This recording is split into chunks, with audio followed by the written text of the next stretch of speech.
Hello साथीहरू सबैलाई welcome छ हैन। अनि आज चाहिँ म एकदमै कुरा चाहिँ अलिकति गम्भीरै छ। सबैले पुरै भिडियो हेरिदिनु होला हैन।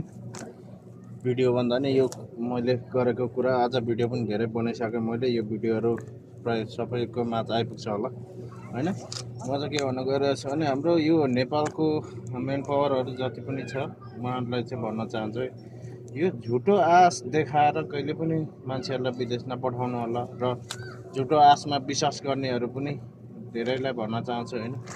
अब हिजो अस्ति यहाँ बित्नु भएको थियो नि, मैले यहाँ भिडियो बनाएर हालेको थिएँ। त्यो दाइ पनि अब हैन, हामी कस्तो आशले आएको भने अब वर्ष महिनाको 50-60 हजार कहीँ जाँदैन भनेर हामी आएको र कम्पनीमा आएर अब ड्युटी 8 घन्टा भन्दा नचल्दिने, ओभर टाइमै नचल्दिने काम किचन हेल्पर बनेर यस्तो बाटोमा रोडतिर घरिघरि घरभित्र यसरी काम गरिन्छ। किचन हेल्पर भनेर यसरी झारकेलाई मचिन्छ। त्यही भएर नेपालको हाम्रो जति पनि मेन पावरको साथीहरू हुनुहुन्छ, जति पनि होइन, ठुलो मान्छे होस् सानो होस्, झुटो आश देखाएर कहिले पनि विदेश नपठाउनु क्या। तपाईँहरू यस्तो झुटो आश देखाएर मान्छेको पैसा यति लाख तिरेर आएर अनि लास्टमा आएर हेर्नु त, त्यो हिजो अस्तिको दाइ, त्यो बित्ने दाइ पनि उहाँले भन्दै हुनुहुन्थ्यो म ऋण तिरिसकेर घर जान्छु भनेर भन्दै हुनुहुन्थ्यो। कम्पनी राम्रो छैन हाम्रो, किनकि 8 घन्टा मात्रै ड्युटी छ,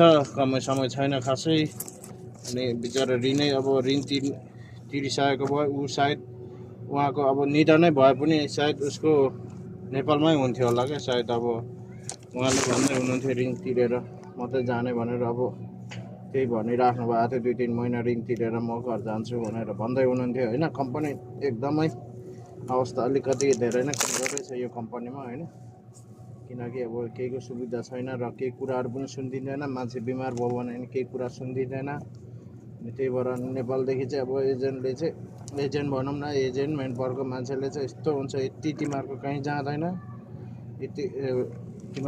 जाँदैन, यति हजार तिमीहरूको भनेर पठाउने मेन पावरको मान्छेहरूलाई के भन्न चाहन्छु भने झुटो आश नदेखाउनु तपाईँहरू। र हामी पनि अब त्यस्तै हो नि, झुटो आशमा हामीले विश्वास गर्ने होइन। हामीलाई त के थाहा त, अब नेपालमा रोजगार छैन।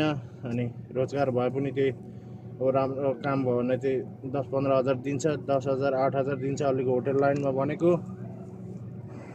अनि त्यही भएर नि बेरोजगार भएर अब विदेश लाग्दिउँ न त होइन। यति हुन्छ भने त ठिकै छ भनेर लाग्यो। यहाँ आएर यसरी झुटो आश देखाएर यसरी काम गर्नुपर्छ, होटल हेल्पर बनेर। यता रोडतिर आएर काम त अब